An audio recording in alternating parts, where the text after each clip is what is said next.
welcome to North American Egg Spotlight. I'm Chrissy Wozniak. My returning guest today is a powerful voice in the cattle industry who's testified on behalf of R-Calf USA members before Congress and the executive branch agency. He's managed numerous lawsuits on behalf of the organization and is the organization's registered lobbyist. R-Calf USA is the largest producer-only membership-based organization that exclusively represents U.S. cattle and sheep producers on domestic and international trade and marketing issues. Today, we're going to talk about cattle traceability plans and how going down this road may bring us into a place that we don't want to go. From Billings, Montana, I'd like to welcome R-Calf USA CEO Bill Bullard. Welcome, Bill, and thank you so much for your time today. Well, my pleasure. Thank you.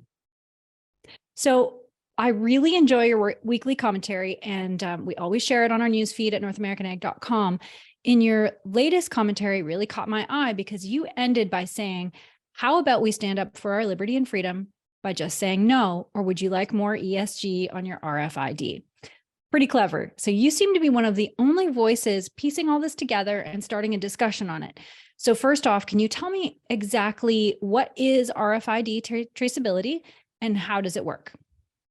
Well, the government has been trying to force upon the U.S. cattle industry a requirement to affix every animal with a radio frequency identification ear tag in order to identify the individual animal and to be able to trace that animal back to its birth of origin. And the government tried this with earnest back in the mid-2000s, but there was so much pushback from the industry because they realized that this was really being driven at the global level. There was a World Trade Organization and the World Organization for Animal Health that was pushing a regulatory requirement of traceability, including the RFID technology, upon every nation and all cattle around the world. And the United States, of course, is represented by many who are independent.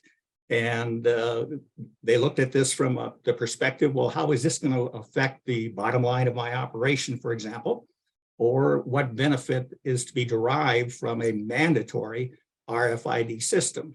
And our producer said no, and the government was pushed back. They did not want to distill down or reduce what they were after, but they had to. And in 2013, they passed a law.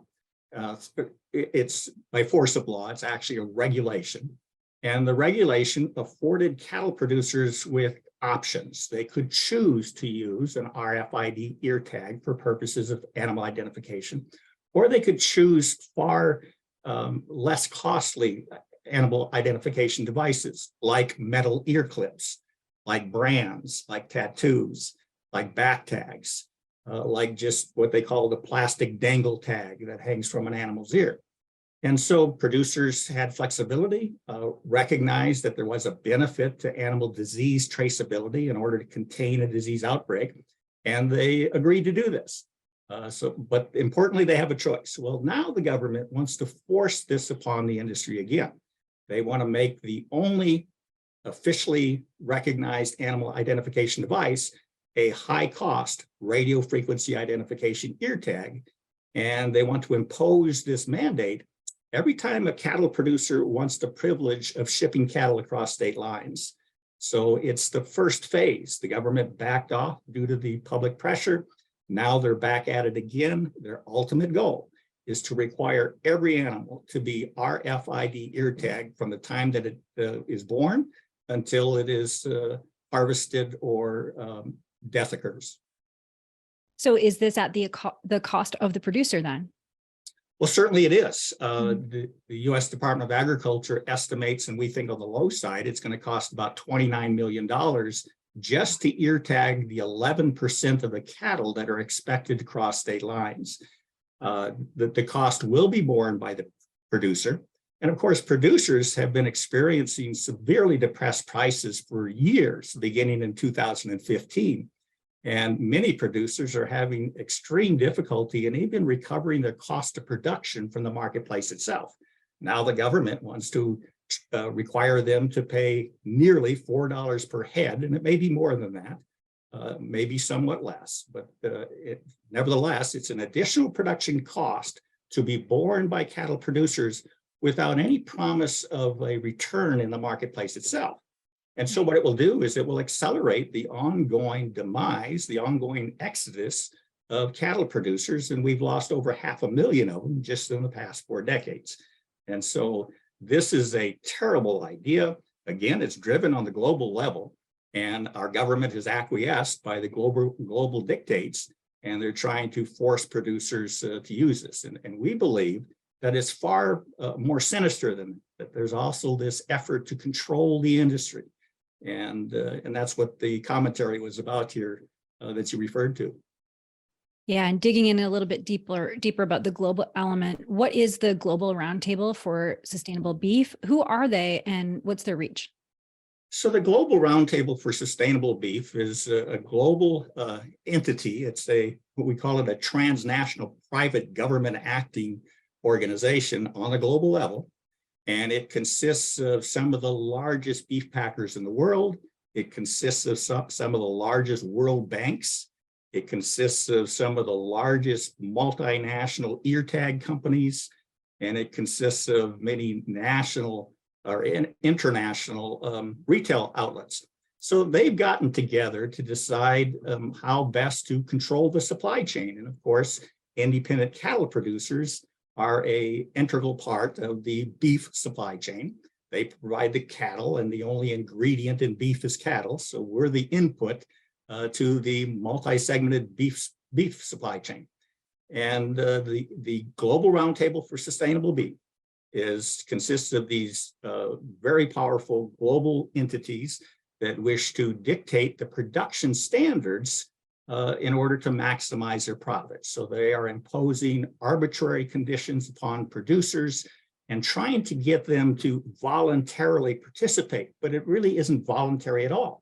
Because when you have in the United States, for example, 4 packers controlling 85% of the fed cattle market, they can act as gatekeepers to the marketplace, and they can decide who does and who does not have timely access to the market, meaning they can impose conditions, production standards that must be met in order for a producer to have an opportunity to market his or her cattle when they're ready for harvest. And so we're seeing that today because some of these arbitrary global standards that have been established include what we call in our industry a beef quality assurance. It's simply a certification process where a producer has to incur additional costs and resources in order to be certified. And the certification is supposed to inform consumers that the animal has been treated humanely, that the transportation rules have been met, that vaccinations have been provided in the proper way. These are things that are just basic to animal husbandry that ranchers have been doing for decades. But now there's a certification process because the packers are scored on whether they're properly achieving these goals. And so they've begun to dictate that in order to have access to the market, we've seen 2 of the largest packers now imposing a requirement that if you want to sell cattle to them, you have to meet this specific production standard. And then it grows even larger than that, because what the Global Roundtable for Sustainable Beef really wants to do, and we have a US roundtable, there's a Canadian roundtable, an Australian roundtable, but they're all controlled at the international global level. And what they want to do is impose the ESG standards, the environmental, social, and governance standards in order to ensure that cattle producers are on a path of continuous improvement. And the continuous improvement, of course, is the compliance to these arbitrary standards. So for environmental standards, for example, they're going to look at whether or not a cattle producer has a written plan to protect the soil, to protect the water, to protect the grazing lands, and to protect treating animals humanely. And so it's an imposition of additional production costs, and the benefit goes to the meat packer.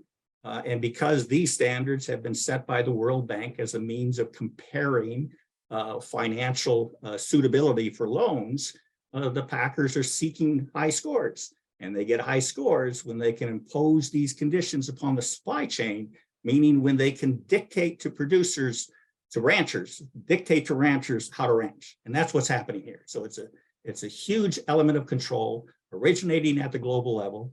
The establishment of arbitrary standards, it wasn't established by U.S. cattle producers. These standards were imposed by these world banks and the multinational meat packers, the multinational ear tag companies, and it's all designed to ensure that the global elites, if you will, can control and dictate how cattle are produced, the production standards for those animals, and it's a carrot and stick. The stick, of course, is if you want access to the marketplace, that's very little of it is independent anymore, then you must comply. You must meet these standards regardless of the cost of meeting them, regardless of whether or not they are providing any benefits whatsoever to the environment, to the social community.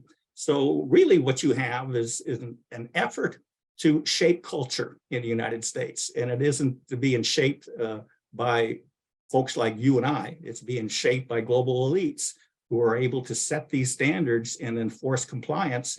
And that's why I call this Global Roundtable for Sustainable Beef a transnational private government, because they do have the ability to enforce. And their ability to enforce is based on their ability to control access to the marketplace. And so this is very dangerous to the liberty and freedom of independent-minded cattle producers all across the United States. And of course, this goes beyond the cattle industry. We have small businesses and manufacturers that are facing the same thing. They're now required to meet these new arbitrary standards in order to be recipients of needed loans for operating and for other reasons. In the cattle industry, it's more specific because of the bottleneck that we have at the marketing stage with the tremendous control that the multinational meat packers have over our industry. Yeah, those are great points. And you're right, this isn't just the cattle industry. It's not just agriculture. This is sweeping out in all industries and all businesses. And so why, as a society, should we just be flat out rejecting the ideology altogether, or is there a way to work with them? What do you think? Well, obviously, there's going to be some good recommendations because, as I said earlier, some of these recommendations are simply based on good animal husbandry practices that cattle farmers and ranchers have been practicing for decades. Now they put them in written form. Now you need to write a report. Now you need a certification. So it's additional costs for them to do what they already know they're doing. But there's more to it than that.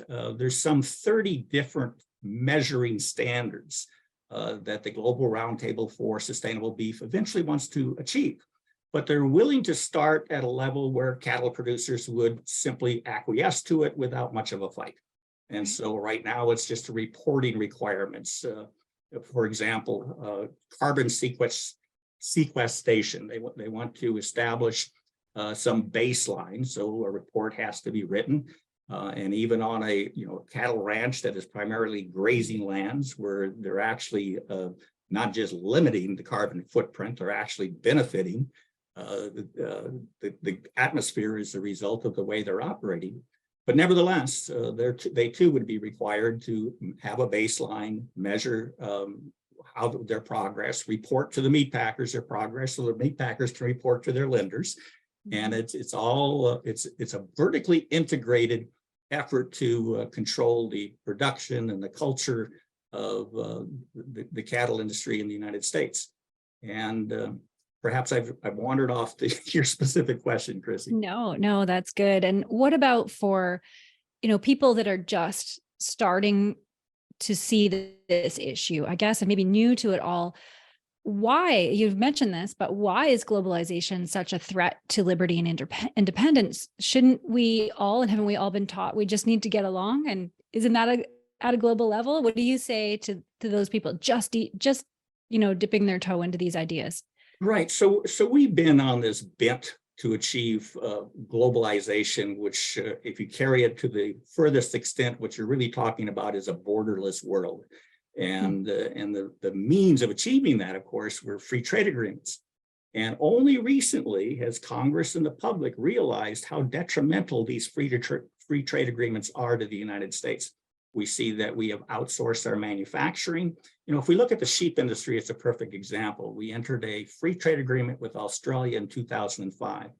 And in 2006, our US sheep industry became the first livestock industry in America to be outsourced, because from that point forward, we began to rely more on imported lamb than our beleaguered sheep industry could anymore produce. And so today, for example, 74% of the lamb that's consumed in America is derived from imported sources. It's because we drove out our domestic producers. We literally destroyed our commercial sheep industry in the United States, an industry that not too long ago had about 12 million sheep in the sheep flock on a national level. Now it's down to about 5 million. We wiped out untold number of sheep ranchers in the US. So we've essentially put at risk our national security. And we did that because of the global requirements that we have to have free trade, regardless of what impact that might have on an industry.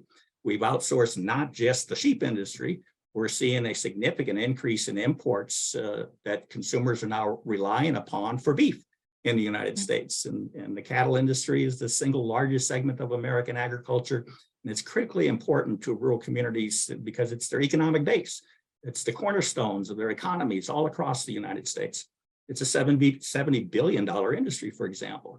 But we can destroy the cattle industry just as we destroyed the sheep industry in the very same way. We can follow the global dictates and simply open our borders and facilitate more imports into this country. And as a result, we will continually weaken what is already a weak cattle industry in the United States. But it's the plan. And now Congress is beginning to understand how this has been extremely detrimental to the economic well-being of America. After outsourcing our manufacturing, we now rely far too extensively, even on national security type products. And we've lost our ability to be self-sufficient in food production and in energy and elsewhere. And so now the winds are changing. The pendulum has swung too far. Now we're beginning to realize that we need to rebuild America. And in order to do that, we have to dispense with this global notion, and we have to start doing what's right for America, what's right for our citizens and our consumers and our cattle farmers and ranchers. And so your question was, well, what can people do? Is there a way to work within this? And the answer is no. The way that we change this is to strike off in a new direction. We go back to allowing our independent cattle farmers and ranchers to raise cattle, the best that they know how to do, and they know better than the multinational meat packers seated in some boardroom somewhere, and let them produce for the consumer. The consumers will dictate what particular standards they would like their beef produced under, and our entrepreneurial cattle producers will meet that standard. And so we've essentially gone from a market-driven industry to a market-controlled industry on a global level, and the Global Roundtable for Sustainable Beef is the poster child of that. Right. Wow, that's excellent points. The U.S. Cattlemen's Association, they recently said about this, knowing where diseased and at-risk exposed animals are, as well as where they have been and when, is indispensable to emergency response and ongoing disease control and eradication programs. So you've proposed an alternative, but what's an alternative for this? Is there an updated model where we can see without all of this control from the global level? Yeah, so the U.S. cattle farmers and ranchers have invested millions upon millions in achieving the ability to control and contain disease outbreaks. You know, some of the most pernicious diseases known to cattle include foot and mouth disease. And we actually had that in 1929. We imported it from Argentina. But we had the ability, the cattle producers worked together with the government, animal health officials, and it was contained and it was eradicated. We've had other diseases like brucellosis and tuberculosis. Tuberculosis is extremely difficult because we continually re-import that disease in Mexican cattle. And we have brucellosis and tuberculosis controlled in the United States, but for wildlife populations, like in the greater Yellowstone area and in Michigan, for example, we still have problems. But that was the very purpose of this 2013 regulation that I talked about. It was for cattle that are being shipped across state lines. They would need to be identified so that we could achieve that level of disease traceability. And it's working. It's working extremely well. It has worked for decades. So the weak points that we have are not in the ability of cattle producers to work with animal health officials to contain and control diseases. The weak point we have is we have a government that has systematically reduced and relaxed our import standards, so that we are now importing beef and cattle from countries that we know have pernicious animal diseases, foreign animal diseases. New Mexico was a good example. We actually have in Canada, for example, some close to their wildlife preserves, they have brucellosis problems as well.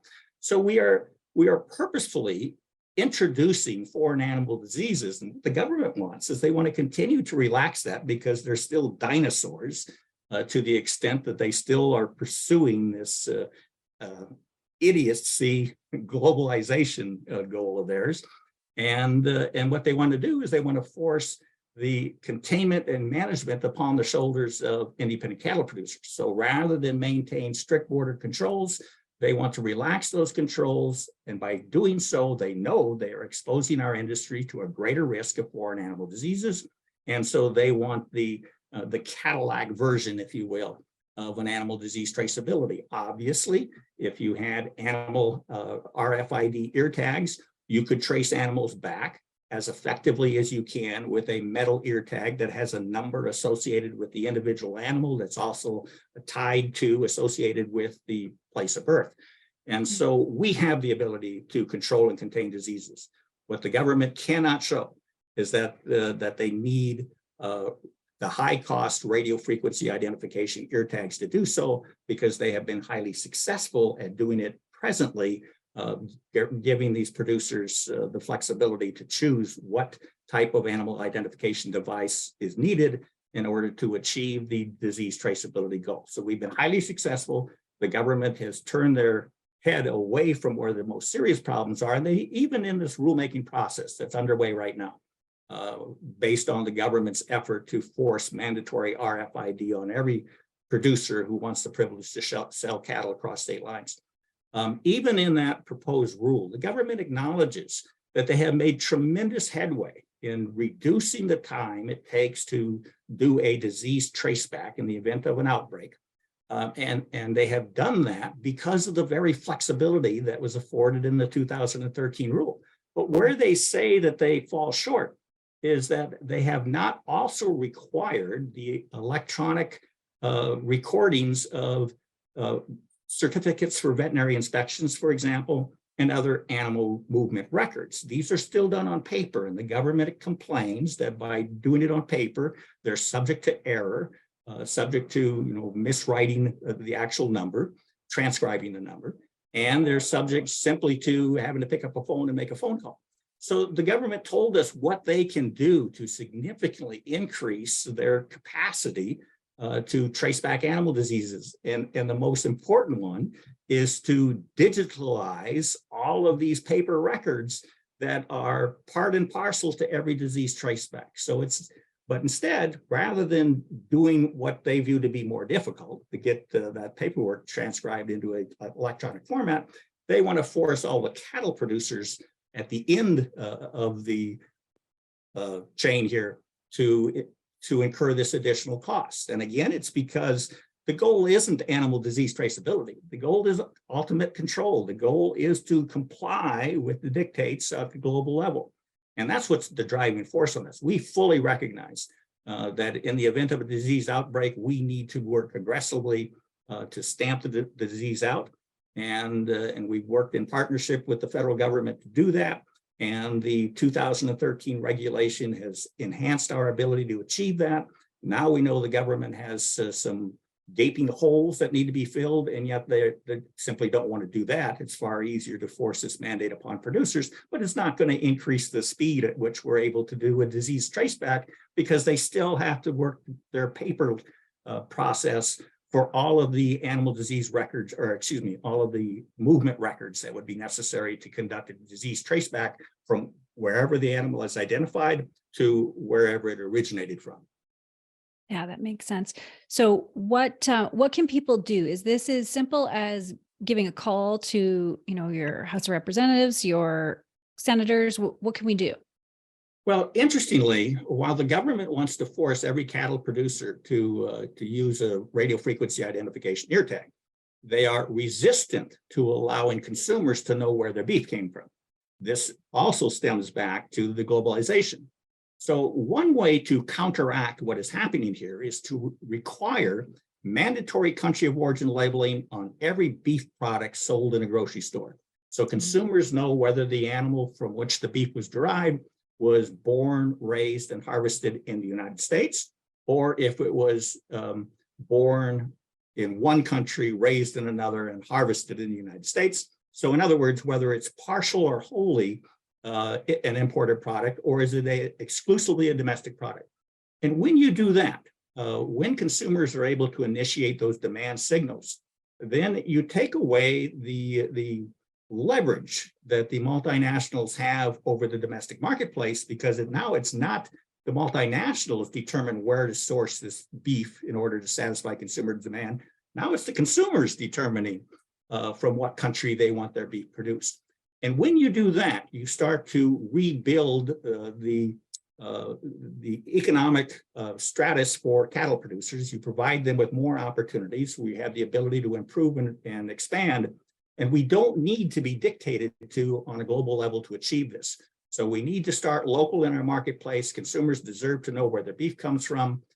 They can do that by calling their members of Congress and saying, we want to know where our beef comes from, so we want mandatory country of origin labeling, and we don't want the cattle marketplace to be restricted to the point where if 4 of the packers decide that they want to impose an arbitrary production standard, which would drive the price of cattle or drive the cost of producing cattle up, consumers can help there too. So it's really a mindset and a movement, but there are some concrete things we can do. We can restore competition, because only without competition are these global efforts successful in the United States. Because if producers were not strapped financially, they would do what they do best rather than listen to what dictates have to be made. So country of origin labeling would restore competition to the beef supply chain. It would empower consumers to choose where they want their food produced.